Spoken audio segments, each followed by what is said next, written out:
atau substansi dari nilai-nilai Pancasila itu lebih mudah dipahami.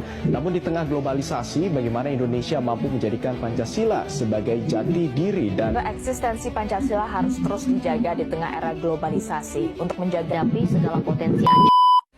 Assalamualaikum warahmatullahi wabarakatuh. Perkenalkan, nama saya Nilam Agustin Rahayu. Saya dari Prodi PGSD UPBPJ Jember, Pokjar Purwoharjo, Banyuwangi. Dengan NIM 858986792. Di sini saya akan membuat tugas video mengenai sejarah lahirnya Pancasila, BPUPKI, PPKI, dan Piagam Jakarta. Simak selengkapnya. Nah, yang pertama yaitu sejarah lahirnya Pancasila. Pancasila sebagai dasar negara Republik Indonesia lahir dari proses yang amat panjang.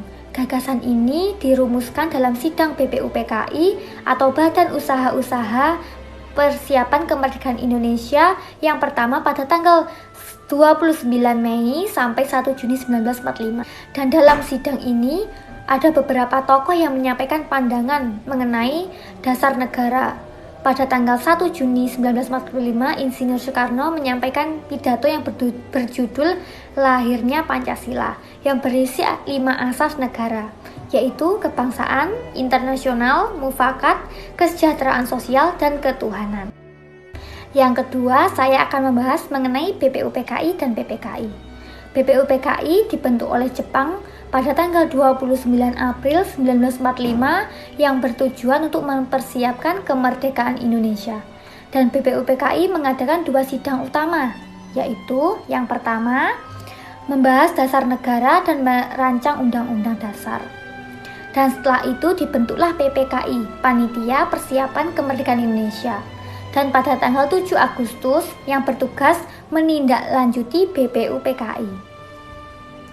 PPKI mengesahkan Undang-Undang Dasar 1945, memilih presiden dan wakil presiden, serta membentuk pemerintahan pertama Republik Indonesia pada tanggal 18 Agustus 1945.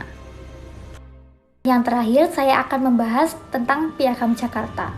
Setelah sidang BPUPKI dibentuk oleh panitia yang beranggotakan 9 orang atau yang disebut dengan panitia kecil, mereka menyusun Piagam Jakarta pada tanggal 22 Juni 1945 yang berisi rumusan awal Pancasila dan menjadi cikal bakal pembukaan Undang-Undang Dasar 1945. Namun dalam Piagam Jakarta ada beberapa kalimat yang diubah, yaitu ketuhanan dengan kewajiban menjalankan syariat Islam bagi pemeluk-pemeluknya diubah menjadi ketuhanan yang Maha Esa demi menjaga persatuan dan kerukunan bangsa. Fungsi Pancasila dari dulu sampai sekarang itu tetap sama, yaitu sebagai dasar negara, pandangan hidup bangsa, dan ideologi nasional. Di era sekarang, Pancasila tetap relevan sebagai pedoman moral dan etika di tengah kemajuan zaman teknologi tantangan globalisasi.